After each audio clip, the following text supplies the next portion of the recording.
సమరం హెల్త్ ఛానల్కు స్వాగతం. మనం ప్రముఖ వైద్యులు డాక్టర్ సమరం గారు రచించిన సంపూర్ణ ఆరోగ్యం పుస్తకం నుండి బీపీకి సంబంధించిన అనేక అంశాలు తెలుసుకుంటున్నాం కదండి.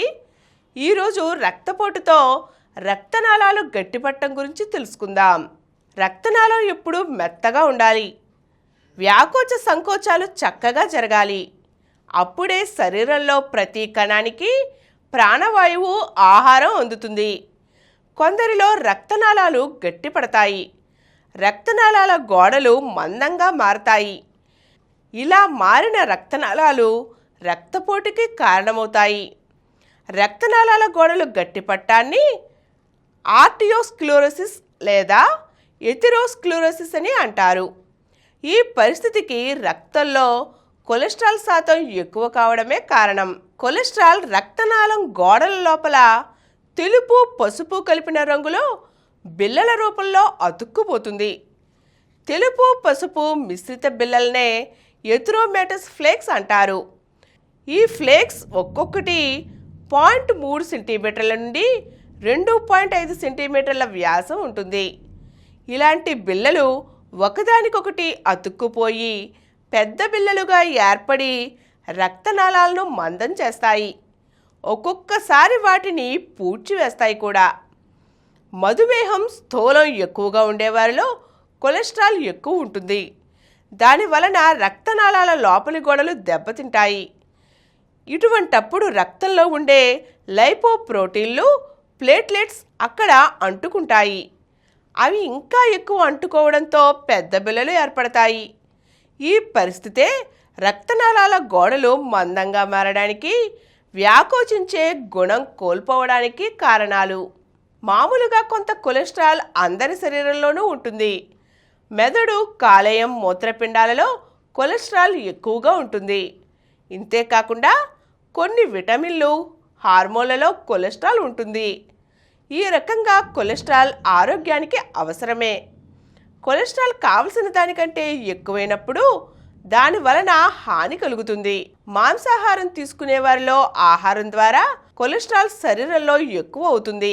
మెదడు, కాలేయం, మూత్రపిండాలు, నెయ్యి, వెన్న, మేగడ, జున్ను ఇటువంటివి తింటే శరీరంలో కొవ్వు అధికంగా పేరుకుపోతుంది. ఆకుకూరలు, కాయగూరల్లో కొలెస్ట్రాల్ ఉండదు. చేపల్లో కొలెస్ట్రాల్ తక్కువగా ఉంటుంది. శరీరంలోకి ఆహారం ద్వారా కొలెస్ట్రాల్ చేరడమే కాకుండా శరీరం స్వయంగా కొంత కొలెస్ట్రాల్ను తయారు చేస్తుంది. అందుకనే కొందరిలో కొలెస్ట్రాల్ ఉండే పదార్థాలు తీసుకోకపోయినా కొలెస్ట్రాల్ అధిక శాతంలో ఉంటుంది. ఆహారం తీసుకున్న తర్వాత ప్రేగుల నుండి కొలెస్ట్రాల్ రక్తంలోకి, లింఫాటిక్ నాళాల్లోకి చేరుతుంది. రక్తంలో కొలెస్ట్రాల్ ఎక్కువ ఉన్నప్పుడు నీటి మీద నూనె తేలినట్లు వేరుగా కనబడుతుంది. చాలా వరకు లివర్ కొలెస్ట్రాల్ను ఉపయోగించుకుంటుంది. లివర్ ఉపయోగించుకోకుండా మిగిలిన కొలెస్ట్రాల్ పొట్ట, పిరుదులు, చర్మం కింద కొవ్వుగా చేరుతుంది. అంతేకాకుండా రక్తనాళాల లోపల పేరుకుని ఉంటుంది. ఎందరిలోనో శరీరంపైకి కొవ్వు చేరకుండానే రక్తనాళాల్లో ఎక్కువగా పేరుకుని పోతుంది. మన శరీరంలో కొలెస్ట్రాల్ 150 నుండి 250 మిల్లీగ్రాముల శాతం ఉంటుంది. కానీ 160 నుండి 180 మిల్లీగ్రాముల శాతం ఉండటం ఆరోగ్యకరం. వైద్య శాస్త్రజ్ఞుల ప్రకారం 220 నుండి 260 మిల్లీగ్రాముల శాతం బోర్డర్ లైన్లో ఉన్నట్టు. 260 మిల్లీగ్రాముల శాతాన్ని మించి ఉంటే చికిత్స తీసుకోవాలి. మన రక్తంలో కొలెస్ట్రాల్తో కలిపి రకరకాల కొవ్వు పదార్థాలు ఉంటాయి.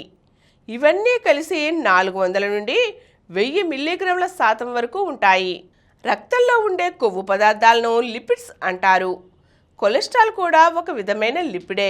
సీరం కొలెస్ట్రాల్లో 150 నుండి 250 మిల్లీగ్రాములు, సీరం ట్రైగ్లిజరైడ్స్ 45 నుండి 145 మిల్లీగ్రాములు ఉండాలి. ఎల్డిఎల్ కొలెస్ట్రాల్ 180 mg ఉన్నట్లయితే ఆరోగ్యంగా ఉన్నట్లు.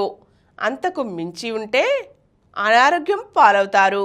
హెచ్డిఎల్ కొలెస్ట్రాల్ 40 మిల్లీగ్రాములు మాత్రమే ఉండాలి. పైన వివరించిన కొవ్వు పదార్థాలు ఉండవలసిన శాతంలో ఉంటే రక్తనాళాలు గట్టిపట్టం ఉండదు. ఈరోజు మనం రక్తనాళాలు గట్టిపట్టం అనేది ఎందుకు జరుగుతుందో తెలుసుకున్నాం కదండి. మరో చక్కని అంశంతో మళ్ళీ కలుద్దాం. ఈ కార్యక్రమం మీకు ఎంతో నచ్చింది కదా.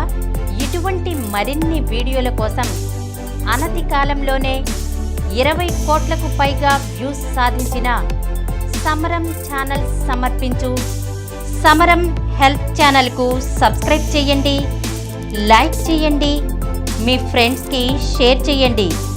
అలాగే ప్రక్కనున్న గంట సింబల్ని ప్రెస్ చేయడం మర్చిపోకండి.